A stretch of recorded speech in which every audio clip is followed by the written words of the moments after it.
नमस्कार छात्रों, आज आप पढ़ेंगे हिंदी विषय के अंतर्गत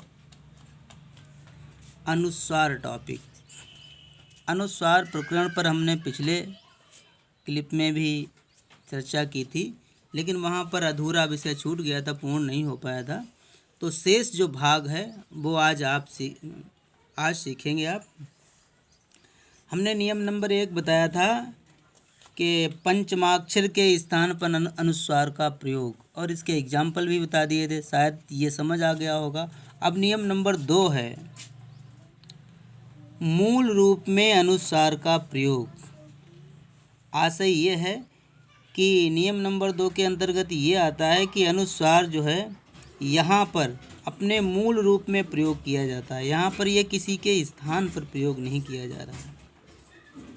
अब कैसे प्रयोग किया जाएगा, देखिए।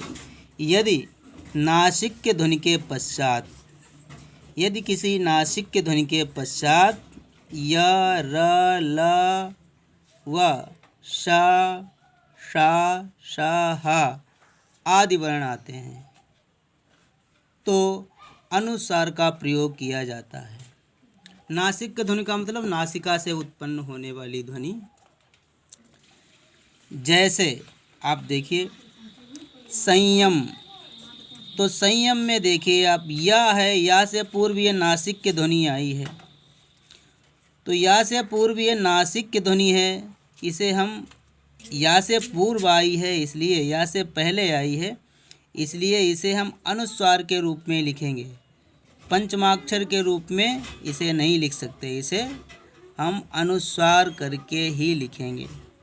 इसी प्रकार से संयुक्त, संयुक्त में भी या से पहले ये नासिक की ध्वनि आई जिसे अनुस्वार के द्वारा लिखा जाता है और लिखा गया है। इसी प्रकार से संयोग, संयोग में भी देखिए या से पहले बिंदु आया है, अनुस्वार आया है, क्योंकि यहाँ पर नासिक की ध्वनि थी। संयत, संयत में भी वही नियम लागू होता है। अब दूसरा अक्षर देख लिए रा से पूर्व। देखिए रा से पूर्व जब ध्वनि आई नासिक के, तो रा से पूर्व नासिक की ध्वनि आने पर भी इस अनुस्वार का ही प्रयोग किया गया है। जैसे संरक्षक, तो संरक्षक में रा से पहले नासिक की ध्वनि आई है और उसे इस अनुस्वार के द्वारा ही प्रदर्शित किया गया, लिखा गया है। संरक्षण, संरक्षित। इसी प्रकार से आप बा से पूर्व देखिए, अगर नासिक की ध्वनि आती है तो उसे भी आप अनुस्वार के द्वारा लिखते हैं। संवहन, संवरण, संवत। इसी प्रकार से अगर शा से पूर्व ये ध्वनि आती है तो भी आप इसे अनुस्वार के रूप में लिखेंगे, किसी अन्य रूप में नहीं। जैसे अंश, वंश, हंस, कंस, इन सभी शब्दों में आपने देखा यहाँ पर अनुस्वार का प्रयोग किया गया है। अगर अनुस्वार का प्रयोग न करके आधे ना का प्रयोग करेंगे आप, तो वह गलत माना जाएगा, क्योंकि ये नियम है, ये रूल है। अगर शा से पहले नासिक की ध्वनि आती है तो उसे आप अनुस्वार के द्वारा लिखेंगे। तो आपने नियम नंबर 2 देखा इस प्रकार से। अब आइए नियम नंबर 3 देखते हैं।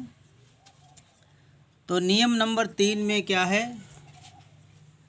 अनुनासिक के स्थान पर अनुस्वार का प्रयोग।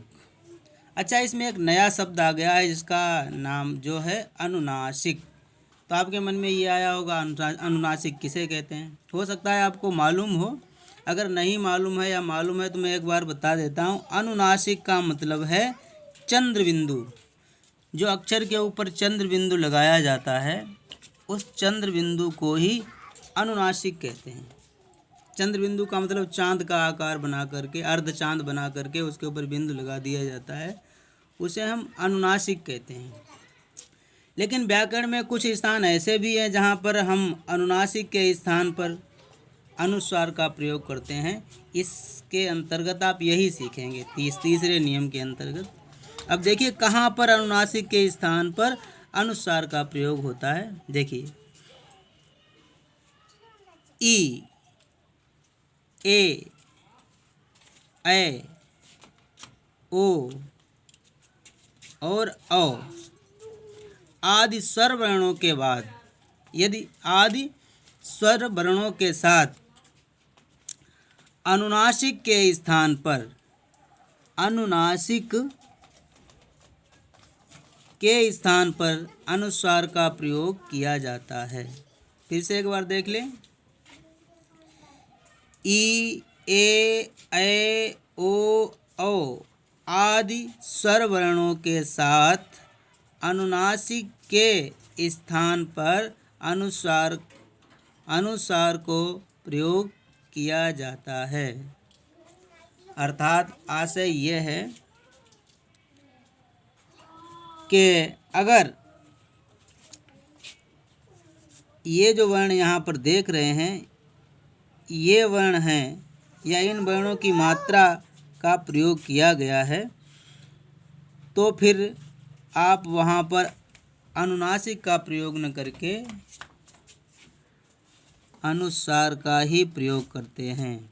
जैसे आप एग्जाम्पल में देखिए मैं। अब ये मैं अक्षर जो है यहाँ पर अनुस्वार का प्रयोग किया गया है, लेकिन अगर मूलतः देखा जाए तो यहाँ पर अनुनासिक है। तो यहाँ पर अब क्यों ऐसा किया गया, अनुनासिक के स्थान पर अनुस्वार का प्रयोग किया गया, क्यों किया गया? तो उसके लिए रीज़न ये है कि जब किसी वर्ण में ऊपर मात्रा लग जाती है तब स्थान का अभाव हो जाता है, स्थान की कमी हो जाती है। इसलिए यहाँ पर अगर चंद्र बनाया जाएगा, चंद्राकार बनाया जाएगा तो वो सही नहीं बनेगा। तो स्थान की कमी हो जाने के कारण ए, ओ, औ और ई की मात्राओं के साथ हम अनुनासिक न लिख करके इस अनुस्वार को ही लिखते हैं। इसी प्रकार से देखिए आप उन्होंने, तो हा पर ओ की बिंदु है और इसके साथ में अनुनासिक है। अब अनुनासिक जरूर है यहाँ पर, लेकिन लिखा गया है अनुस्वार के रूप में। इसी प्रकार से नहीं में भी अनुनासिक के स्थान पर अनुस्वार का प्रयोग किया गया है। इसी प्रकार से बालकों शब्द है, इसमें भी, और इसी प्रकार से बालिकाओं शब्द में भी ओ जो है यहाँ पर अनुनासिक का प्रयोग होना चाहिए, चंद्र बिंदु का प्रयोग होना चाहिए, लेकिन ये मात्रा होने के कारण स्थान का अभाव हो गया है, अतः यहाँ पर अनुस्वार का प्रयोग किया गया है। तो मुझे लगता है कि आपको समझ आ गया होगा कि अनुनासिक के स्थान पर कब अनुस्वार का प्रयोग किया जाता है। अब आइए इसके नियम नंबर 3 जो कि अपवाद के रूप में है, इसे भी जान लेते हैं। मैंने अपवाद को लिखा है ताकि आपको किसी प्रकार का शंका न रह जाए, किसी प्रकार की। अपवाद मैंने लिखा है नोट में। यदि किसी शब्द में पंचमाक्षर 2 बार एक साथ प्रयुक्त होता है, यदि किसी शब्द में पंचमाक्षर 2 बार एक साथ प्रयुक्त होता है तो ऐसे स्थान पर अनुस्वार का प्रयोग नहीं किया जाता है। आशय पंचमाक्षर तो आप अच्छी तरह से जानते ही हैं, प्रत्येक वर्ग का अंतिम अक्षर पंचमाक्षर कहलाता है। तो अगर पंचमाक्षर 2 बार एक साथ आ जाएगा तो वहाँ पर आप अनुस्वार का प्रयोग नहीं करेंगे, फिर आप उसी अक्षर का प्रयोग करेंगे। जैसे आप एग्जाम्पल के रूप में, उदाहरण के रूप में आप देख लीजिए सम्मान। अब सम्मान शब्द लिखने के लिए आप, चूँकि माँ, ये भी माँ 5वां अक्षर है और माँ 5वां अक्षर है, दोनों माँ 5वें अक्षर हैं, तो दोनों माँ 5वें अक्षर होने के कारण आप यहाँ पर अनुस्वार का प्रयोग नहीं कर सकते हैं, बल्कि आपको यहाँ पर उसी अक्षर अर्थात आधे माँ का प्रयोग करना पड़ेगा। इसी प्रकार से आप सम्मति शब्द देखिए, सम्मति, तो सम्मति में भी माँ जो है 2 बार आया एक साथ, इसलिए अनुस्वार का प्रयोग न करके उस आधे माँ को ही यहाँ पर लिखा जाएगा। इसी प्रकार से आप जन्म देखिए, जन्म में ये ना जो है ये भी 5वां अक्षर है और माँ भी 5वां अक्षर है, और दोनों 5वें अक्षर होने के कारण इन्हें जो है अपने मूल रूप में ही लिखा जाएगा। इनकी जगह पर हम यहाँ अनुस्वार का प्रयोग नहीं कर सकते। अगर अनुस्वार का प्रयोग करेंगे तो वो व्याकरण की दृष्टि से गलत माना जाएगा।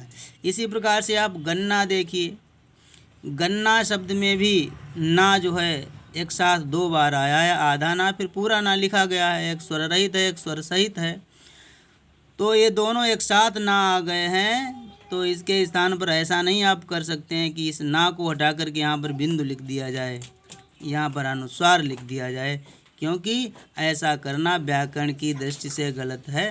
इसी प्रकार से सम्मन शब्द है, तो आपको समझ आ गया होगा कि अगर 5वां अक्षर 2 बार एक साथ प्रयोग किया जाता है तो उसके स्थान पर आप कभी भी अनुस्वार का प्रयोग नहीं करेंगे, हमेशा उसी अक्षर का प्रयोग करेंगे जो वहाँ पर आया हुआ है। धन्यवाद। इसके बाद आप अगला टॉपिक पढ़ेंगे। ये टॉपिक यहीं समाप्त हो जाता है।